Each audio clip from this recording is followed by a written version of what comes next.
So before I get into the actual presentation and just talk about what I did, this experience for me was really, really great because I came into a lot of the work that I was doing at the Learning Disabilities Association with concentration in disability areas, but I had really limited my experience to children and young adults.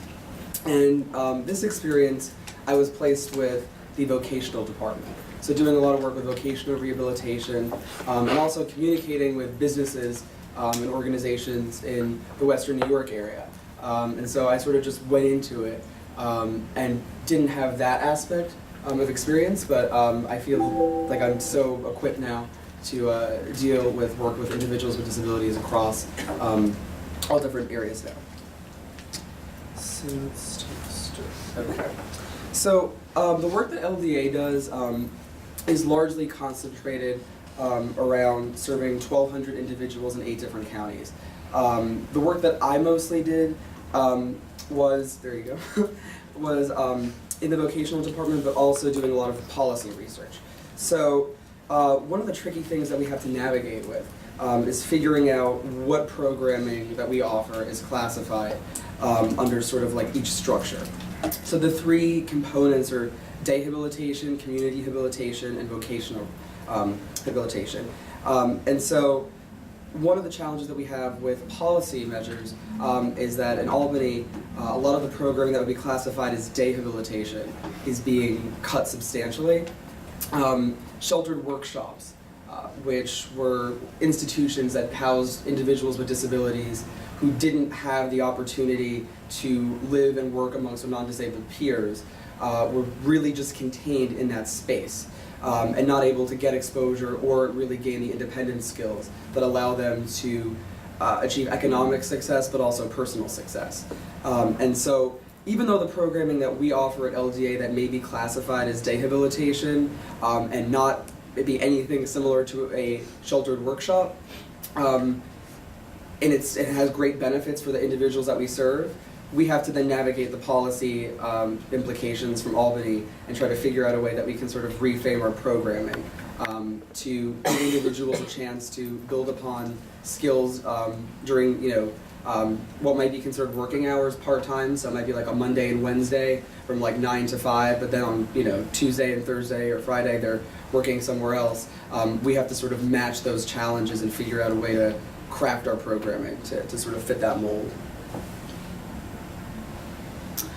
One thing I think that's really important before I sort of get into the ins and outs of what I specifically did is just talk about how we can sort of reframe the narrative with individuals with disabilities.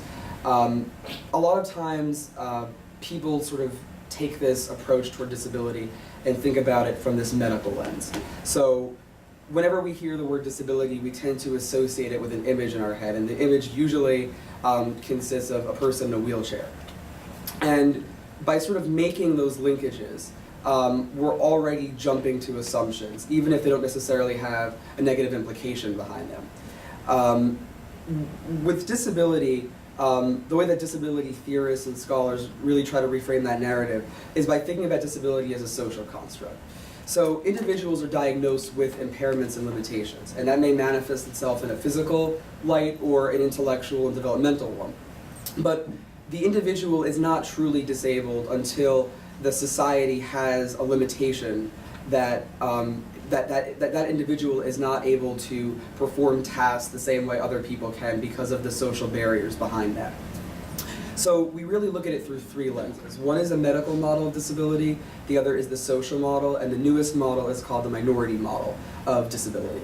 And I'll sort of walk you guys through each one. Before I do that though, I just want to talk about the vocational aspects of what I was doing and how those models sort of tie together.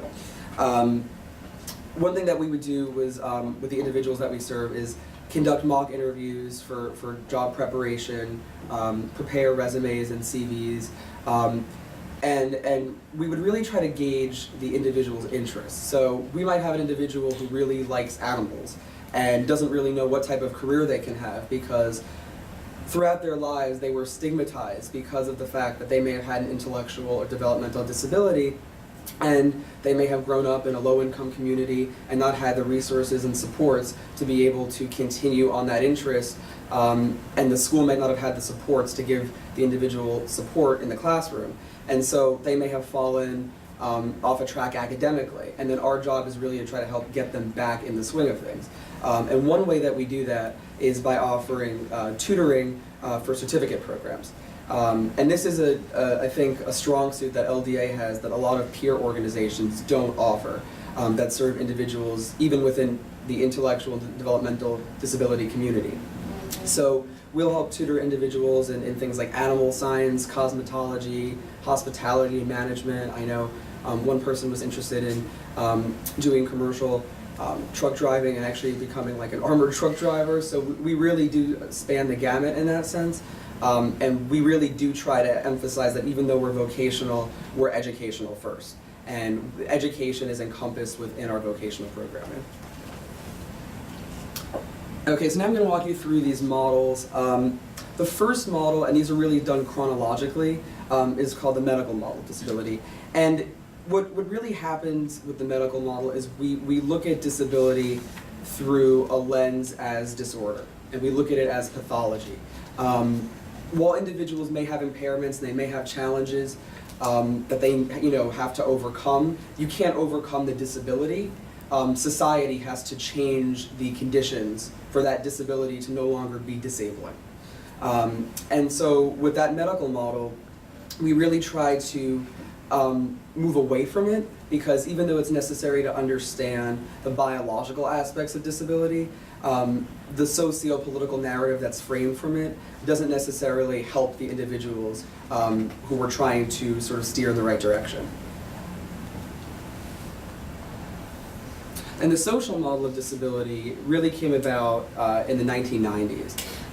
And with sort of the passage of the ADA, the social model really looks at disability from society's lens, and thinking about ways that society can try to make our world more accommodating to individuals, regardless of whether they would have an impairment or they don't have an impairment. The universal design and education ideals, universal design really started as an architectural concept, but it's now manifested itself in education and even in workplace settings. And so that just makes, you're making measures that are more accessible. So if we're creating a building, for example, we don't want to make the building set up where, one person can get through because they're able-bodied, another person who has a physical disability can't pass through the building. With education and with workplace accommodations, you might design workplace materials, pamphlets, syllabi, in a setup where anyone can view the material, whether they have an impairment or don't have an impairment. And it just makes it easier for everybody. So it just really encompasses everyone's needs without having to sort of make modifications based on if a person has what would be defined as a disability or not having a disability. And then this next model, which is pretty recent and something that I don't think that many even disability theorists necessarily, they haven't necessarily talked about as much as this minority model of disability. And the reason I bring this one up is because it's really relevant to the work that I was doing this year in the vocational department, which I'm going to talk about in a little bit.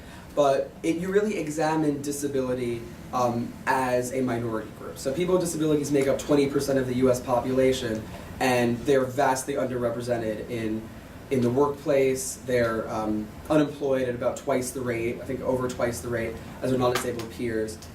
And even though people have different disabilities, there's sometimes fragmentation within the community.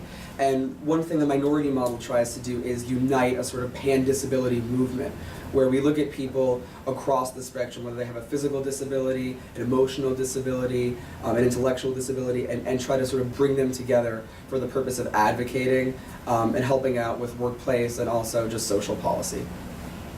This other term, temporarily able-bodied, it's also a fairly recent concept, but the reason I bring it up is because one sort of message that we try to send to a lot of employers and human resource professionals is that you may have workers currently who may identify openly or even not openly who have disabilities, but you also have individuals who don't have any sort of impairment or disability yet.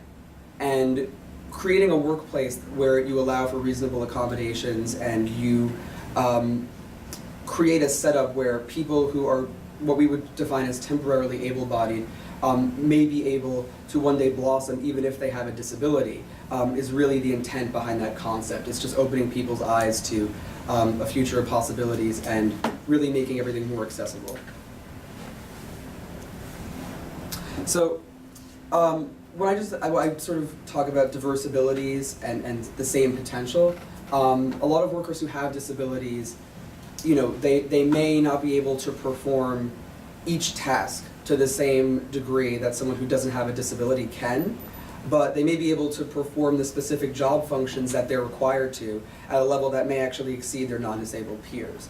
And so we really try to emphasize the ability aspect in disability, and not necessarily the limitations that may come